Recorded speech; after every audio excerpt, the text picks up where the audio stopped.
अस्सलाम वालेकुम, welcome to my YouTube channel perfect math class. और आज हम क्लास 7 के चैप्टर 16 की एक्सरसाइज 16 से स्टार्ट करते हैं। तो चलिए आइए देखते हैं इसके क्वेश्चन नंबर 1 में क्या क्या है।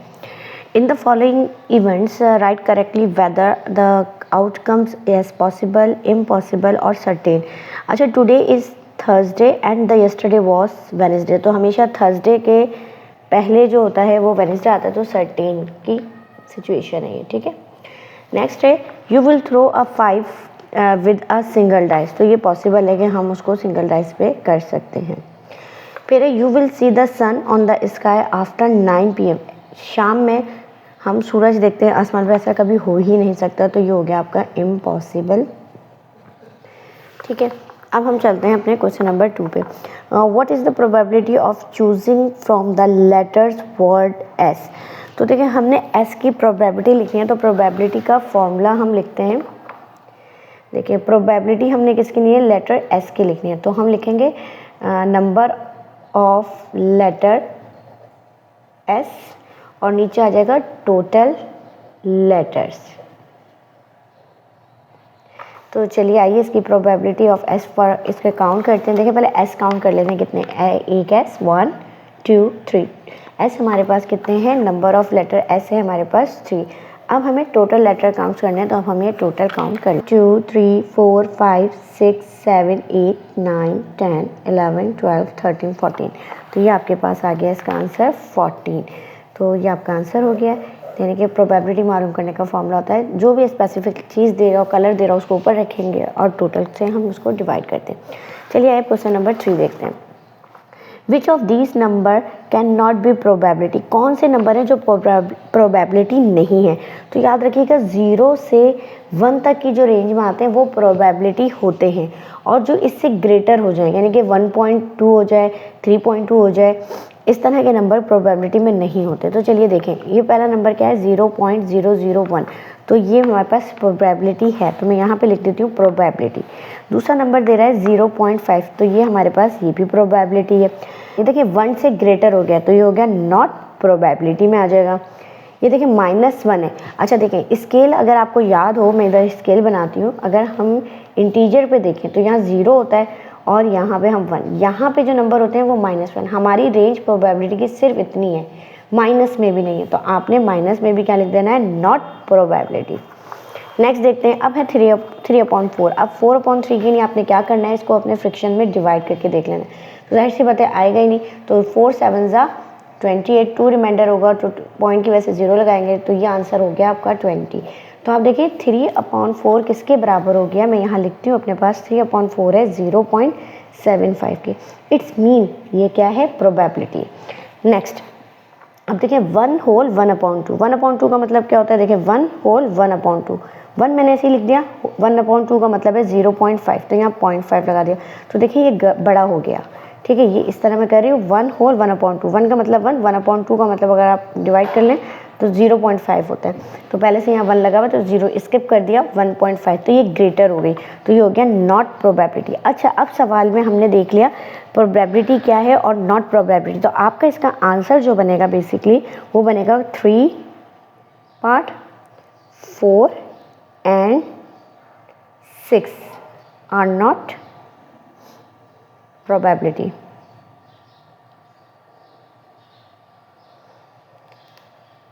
इस तरह आपका क्वेश्चन नंबर 3 कंप्लीट होता है। नेक्स्ट देखते हैं, find the probability of getting yellow ball from a bag, 13 yellow balls and 17 blue balls.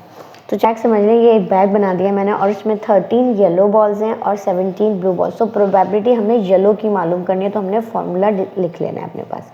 Formula क्या होता है, नंबर ऑफ येलो बॉल्स, ठीक है, और divided by total balls.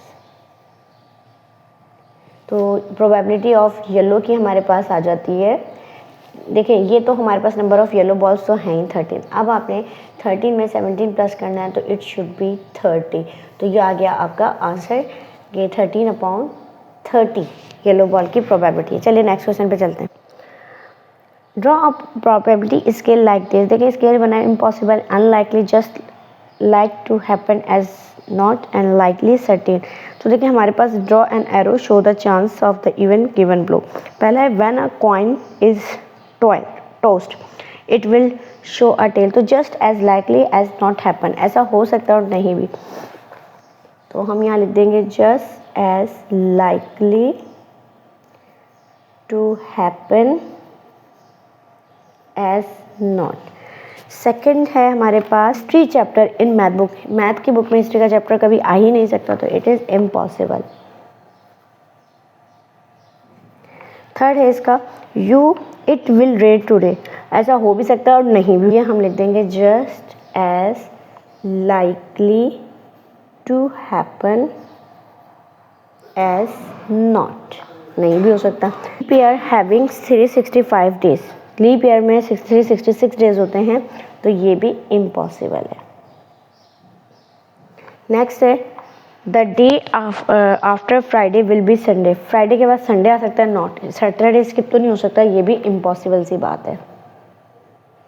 Next है क्वाड्रेटल हैव 5 साइड, जी नहीं 4 साइड फिगर होती है, तो ये भी इम्पॉसिबल है। नेक्स्ट है 30 days in the month of June, जी हाँ 30 डेज होते हैं जून में, तो ये लाइकली है, बिल्कुल फेवर है, सही बात है। And reading 300 pages in 1 day, तो ये हो सकता है एक दिन में 300 पेज कोई भी स्टोरी के पढ़ सकता है, तो लाइकली। इस तरह क्वेश्चन नंबर 5 कंप्लीट होता है। हम चलते हैं क्वेश्चन नंबर 6 की तरफ। Ball is randomly picked from the box, find the probability of selecting. देखिए पहले उन्होंने कहा है ग्रीन बॉल की आपने प्रोबेबिलिटी निकालनी है, तो देखते हैं ग्रीन बॉल्स कितनी है 1 2 3 और टोटल बॉल कितनी है 5 6 7 8 9 10 11 12 13। तो ग्रीन बॉल की प्रोबेबिलिटी लिखने चलते हैं। तो देखें प्रोबेबिलिटी ऑफ ग्रीन बॉल का फॉर्मूला है पी ग्रीन, यानी कि probability of green. Number green ball कितनी थी इसमें टोटल 3 थी, और ये टोटल थी कितनी 5 4 9 9 4 13। तो आपका आंसर आ गया, यानी कि पी की प्रोबेबिलिटी आपने पता कर ली। नेक्स्ट है येलो की, तो येलो का आपने फॉर्मूला लिख देना है कि नंबर ऑफ येलो बॉल्स और नीचे टोटल बॉल्स। तो देखें प्रोबेबिलिटी ऑफ येलो अब काउंट कर लेते हैं हम कितनी है 1 2 3 4 5 1 2 3 4 5 6, तो ये 6 है, और टोटल बॉल कितनी थी हमारे पास 13 थी। अब नीचे है रेड, तो रेड की काउंट करते हैं 1 2 3 4, और आप यहाँ पे फॉर्मूला लिख लीजिएगा P red. Number of red balls कितनी है हमारे पास 4 और टोटल थी 13। इस तरह हमारे पास क्वेश्चन नंबर 6 कंप्लीट होता है। 7 देखते हैं। What is the probability of a holiday on a Monday in a year. हम लिख रहे हैं कि साल में कितनी दफ़ा मंडे हॉलीडेज़ में आया, तो इसकी हम प्रोबेबिलिटी बनाने के ऊपर फॉर्मूला लिख। तो देखिए मंडे हमने लिख दिया प्रोबेबिलिटी, हॉलीडेज़ मंडे कितने आए हैं, और नीचे आ जाएगी total Monday in a year. अच्छा अब देखिए हमारे पास गर्मियों की छुट्टियां कराची में कितनी पड़ती हैं, हमारे पास 2 मंथ्स की हमारे पास गर्मियों की छुट्टियां होती हैं, ठीक है। तो इसमें कितनी दफ़ा मंडे आ जाएगा, मंडे 8 टाइम्स आ जाएगा। इसी तरह विंटर की हमारे पास जस्ट 10 डेज़ की होती हैं, तो इसमें हमारे पास 2 टाइम्स मंडे आ जाएगा। इसके अलावा कश्मीर डेज़ वगैरह और लेबर डे आता है, और ईद की छुट्टियाँ कभी भी होती हैं, तो उसमें 1 टाइम आ जाता है। तो ये हमारे पास 11 टाइम्स आ गया मंडे, और टोटल जो ईयर में आता है वो 52 आता है। बुक के पीछे जो आंसर है वो सही नहीं है, और हमारे पास कराची में जो छुट्टियां पड़ती हैं समर वेकेशंस की, हमारे पास 2 मंथ्स पड़ती हैं। तो इसका आंसर आपके पास 11/52 आएगा। या हो सकता है समाओ पीछे बुक में 1/52 है, तो वो 1 जो टाइपिंग एरर हो, कुछ कह नहीं सकते। नेक्स्ट क्वेश्चन देखते हैं। अब bag large number of colourful ribbons रखें, the possibility of selecting white जो है 1/7 है। What is the probability ribbon which is not white. हमें प्रोबेबिलिटी बतानी है, प्रोबेबिलिटी नॉट वाइट की बतानी है। तो जितने वाइट कलर नहीं होंगे उनको, देखिए मैंने यहाँ पे एक बनाया आसानी के लिए 1 2 3 4 5 6 7, तो मैं 1 को छोड़ के इन सब में कलर कर देती हूँ। तो उसने जो प्रोबेबिलिटी पूछी अब हम उसके हिसाब से बता देंगे। तो number of not white colour, number of not white ribbon, और नीचे आ जाएंगे टोटल रिबन, ठीक है। अब देखिए कितनों में वाइट कलर नहीं हुआ था, ये वाले सारे जो हैं आपके वाइट हैं वो कलर। मैंने ऐसे अपने आसानी से कोई सा भी कलर कर दिया समझाने के लिए। तो जितने में नहीं हुआ हुआ कलर तो वो कितने हैं 6, और टोटल कितने थे 7। तो ये आ गई इसकी प्रोबेबिलिटी नॉट वाइट रिबन, ठीक है। That is your answer. Next part पे चलते हैं। The spinner has 8 equal sector, what is the probability spinning 5। अब देखिए 5 कितनी दफ़ा आ रहा है, 1 और 2 टाइम आ रहा है, तो हमने यहाँ पे लिख लिया, हम प्रोबेबिलिटी लिख रहे हैं 5 कलर की, 5 नंबर्स की, तो 5 कितनी दफ़ा आ रहा है, 2 टाइम्स, और ये टोटल नंबर्स गिनने कितने हैं, 1 2 3 4 5 6 7 8 टाइम्स, तो इसकी प्रोबेबिलिटी होगी। अब इन्होंने कहा नॉट स्पिनिंग 3, अब स्पिनिंग है कितनी दफ़ा, इसमें 2 दफ़ा है, और कितनी दफ़ा यहाँ नहीं लिखा हुआ, तो काउंट करें 1 2 3 4 5 6 टाइम नहीं लिखा हुआ, तो हम प्रोबेबिलिटी ऑफ 3 लिख रहे हैं, तो 6 टाइम नहीं लिखा हुआ और टोटल कितना है, ये 8 टाइम्स है, 8 है। नेक्स्ट देखते हैं स्पिनिंग ऑफ 6 इसमें कितनी दफ़ा आ रहा है, एक भी दफ़ा नहीं आ रहा, तो हम स्पिनिंग प्रोबेबिलिटी ऑफ 6 कलर की लिख रहे हैं 0 और टोटल है 8, तो 0.8 का न्यूमिनेटर या डिनोमिनेटर में 0 होता है, तो वो 0 ही बन जाता है। नेक्स्ट है नॉट स्पिनिंग 6 कितनी दफ़ा नहीं आया, तो देखें ये प्रोबेबिलिटी नॉट स्पिनिंग 6 की लिख रही हूँ मैं, 6 आया ही नहीं है, तो 8 टाइम्स नहीं आया, और टोटल था कितना ये नंबर, टोटल था भी ये 8, तो 8 से 8 को काट देंगे तो हम लिख देंगे 1। इस तरह आपकी एक्सरसाइज 16 कंप्लीट होती है। इस तरह की मज़ीद वीडियो देखने के लिए मेरे चैनल को लाइक कीजिए, सब्सक्राइब कीजिए और बेल आइकन प्रेस कीजिए। Thank you so much.